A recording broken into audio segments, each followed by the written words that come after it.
Molecule surround and interact with the solute particle. जो solvent होता है वो क्या करता है, सॉल्वेंट के जो मॉलिक्यूल हैं वो सराउंड करते हैं और इंटरेक्ट करते हैं किसके साथ, भला सॉल्यूट पार्टिकल के साथ। इसको हम कहते हैं हाइड्रेशन। हाइड्रेशन क्या है कि क्रिस्टलाइन सब्सटेंस है आपके पास, आप उसे किधर ऐड कर रहे हो, सॉल्वेंट में ऐड कर रहे हो, तो सॉल्वेंट क्या करेगा, सराउंड करेगा और इंटरेक्ट करेगा। क्या करेगा, सराउंड और इंटरेक्ट करता है। इस इंटरेक्शन को और सराउंडिंग को हम हाइड्रेशन का नाम देते हैं।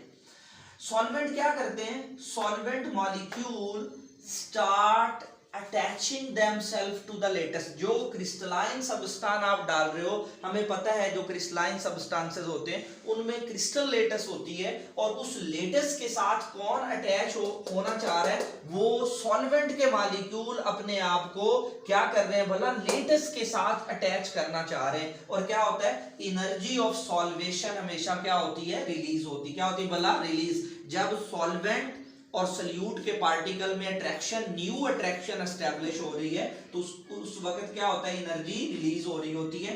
और प्रोसेस क्या होगा, प्रोसेस विल कंटिन्यू कहां, all over the surface of crystal. जो क्रिस्टल लेटेस है उसकी पूरी सरफेस के ऊपर क्या हो रहा था, प्रोसेस जारी होता है। हम इसकी एक एग्जांपल ले लेते हैं कि पोटाशियम आयोडाइड है, हम उसे डिसॉल्व कर रहे हैं किसके अंदर, भला पानी के अंदर। क्या कर रहे हैं भला, हम पोटाशियम आयोडाइड को पानी में हल करें तो इसकी इनर्जेटिक्स में क्या क्या, मतलब जो एनर्जी में चेंजेस हैं वो हम क्या करते हैं, of hydration can be explain in 2 step. हम इसको 2 स्टेप में एक्सप्लेन कर सकते हैं। 2 स्टेप है हमारे पास। पोटाशियम आयोडाइड है, इसे आप पानी में डाल रहे हो तो 2 आपके पास चेंजेस आएंगे। कौन कौन सा, पहला स्टेप क्या है, इसमें सेपरेशन होती है आयंस की। जो पोटाशियम आयोडाइड है क्या है भला, आपके पास सॉलिड, आपने इसे पानी में डाला, क्या होगा कि solid potassium iodide dissociate into cation and A9. जो पोटाशियम है इसके कैटाइन और एनाइन बनेंगे। ये पहला स्टेप है, ये सेपरेशन हम इसको बोलते हैं। और जितनी एनर्जी यहां रिक्वायर्ड है हम उस एनर्जी को लेटेस्ट एनर्जी का नाम देते हैं। किसी भी आयनिक सब्सटेंस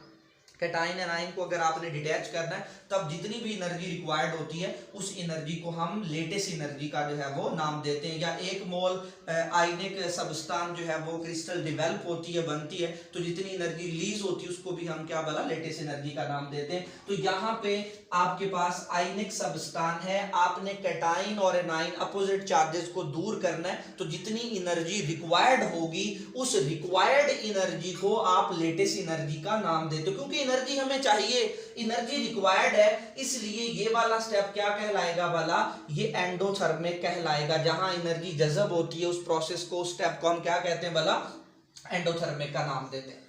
पोटाशियम आयोडाइड डिसोसिएट होगा आयंस में, एनर्जी रिक्वायर्ड है, उसको हम क्या कहते हैं, लेटेस्ट एनर्जी। एनर्जी चाहिए, जज़ब होगी, इसलिए ये प्रोसेस, मतलब पहला स्टेप सेपरेशन ऑफ आयंस, ये एंडोथर्मिक हुआ करता है। और latest energy of ionic solids, ये हमेशा हमें पता है आयनिक सॉलिड ज्यादा स्टेबल होते हैं, तो इनकी लेटेस्ट एनर्जी हमेशा ज्यादा होती है किससे भला, मॉलिक्यूलर सॉलिड से। किससे ज्यादा होती है भला, मॉलिक्यूलर सॉलिड। 4 बातें इसमें आपने याद करनी पहले स्टेप में, कि आप पोटाशियम आयोडाइड को डिसोसिएट कर रहे हो, एनर्जी इसमें रिक्वायर्ड है जिसे लेटेस्ट एनर्जी कहते हैं, चाहिए, इस वजह से इसे एंडोथर्मिक बोला जाता है। और जो लेटेस्ट एनर्जी अगर हम कंपैरेटिवली बात करें तो आयनिक सब्सटेंसेस की ज्यादा होती है, किससे वाला, मॉलिक्यूलर सब्सटेंसेस से, मॉलिक्यूलर सॉलिड से। ओके, इसका मतलब है आयनिक सब्सटेंस को सॉल्वेंट में किसी भी, अगर हम जनरली बात करें तो थोड़ा मुश्किल है उन्हें डिसॉल्व करना,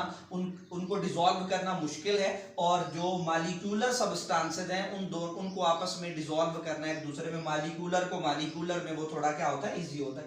तो दूसरा स्टेप अगर हम स्टेप 2 की बात करें, सेपरेशन ऑफ आयंस होगी पहले स्टेप में। अब सेकंड स्टेप है कि जो सेपरेटेड आयंस हैं, जो हमारे पास क्या है, सेपरेटेड आयंस, वो क्या होते हैं, सराउंडेड। उनको सराउंड कौन करता है, सॉल्वेंट मॉलिक्यूल्स। जो यहां पोटाशियम और आयोडाइड के जो आयंस बने हैं, इनको कौन भला, जो सेपरेटेड आयंस हैं उन्हें सराउंड कौन करेगा, उन्हें क्या होगा, surrounded by solvent molecule. Solvent molecule उनको क्या करेंगे भला, सराउंड करेंगे।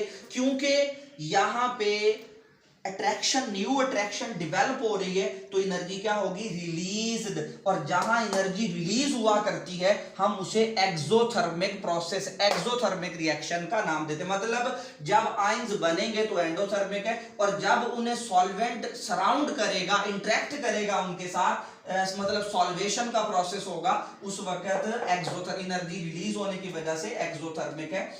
जितनी भी एनर्जी इस प्रोसेस में रिलीज होगी हम उसे हाइड्रेशन एनर्जी का नाम देते हैं। Energy released in this step, मतलब सेकंड स्टेप में जब आयंस को सॉल्वेंट सराउंड कर रहा होता है तो जितनी भी एनर्जी यहां रिलीज हो रही होती है उस एनर्जी को हम बोलते हैं क्या वाला, हाइड्रेशन एनर्जी। ऑलराइट, तो हमने यहां पे कहा कि हमारे पास दो स्टेप है। पहला आयंस को सेपरेट करना है, और जब हम इसकी एग्जांपल ले लेते हैं पोटेशियम आयोडाइड की, फिर ये एनर्जी चाहिए तो ये एंडोथर्मिक है, और आयनिक सॉलिड की हमेशा लेटेस्ट एनर्जी ज्यादा होती है किससे भला, मॉलिक्यूलर सॉलिड से। और जो आयंस बन गए उनको सराउंड करना है किसने भला, सॉल्वेंट मॉलिक्यूल में, सॉल्वेंट मॉलिक्यूल्स ने, और एनर्जी यहाँ रिलीज होगी, इसी वजह से एक्सोथर्मिक है। और जितनी एनर्जी रिलीज होगी इस स्टेप के अंदर उसको हम हाइड्रेशन एनर्जी का नाम देते हैं। ऑलराइट, अब हम इसको इक्वेशन के जरिए समझेंगे कि किस तरह से पहला स्टेप कैसे होता है और दूसरा स्टेप, तो यहां पे हम इसको इक्वेशन के जरिए समझेंगे। ऑलराइट,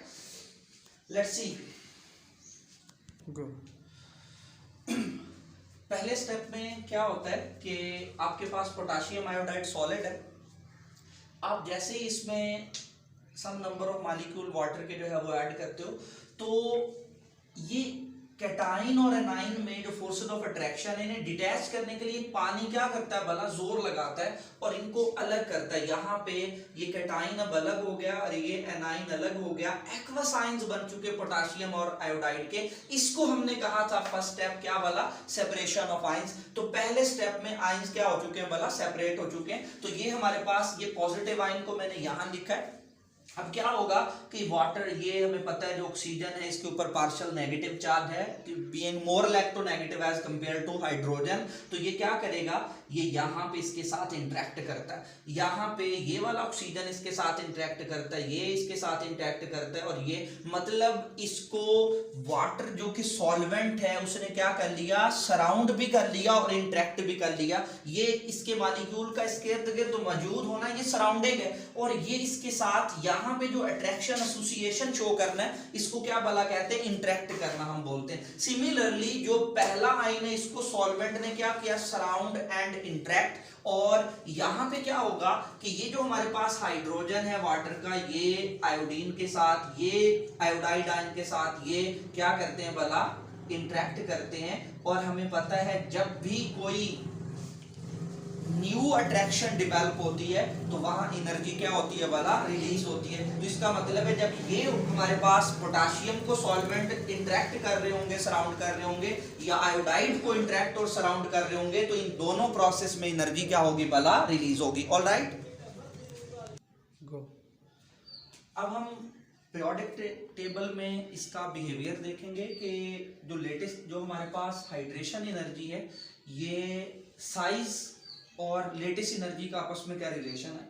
तो वैल्यूज से हमें पता लग जाएगा। डीरेट से हम बात करते हैं किलो जॉल पर मोल में, अगर ये वैल्यूज है मेरे पास किसके अंदर भला, किलो जॉल पर मोल। तो अगर मेरे पास 1 मोल हाइड्रोजन के गैसीय आयंस हो और उसे मैं काफी सारे सो मच सॉल्वेंट में मैं उसको डिसॉल्व करता हूं, तो इतनी एनर्जी क्या भला, 1075 किलो जॉल पर मोल एनर्जी रिलीज होगी। माइनस का साइन इंडिकेट कर रहा है, एनर्जी रिलीज हो रही।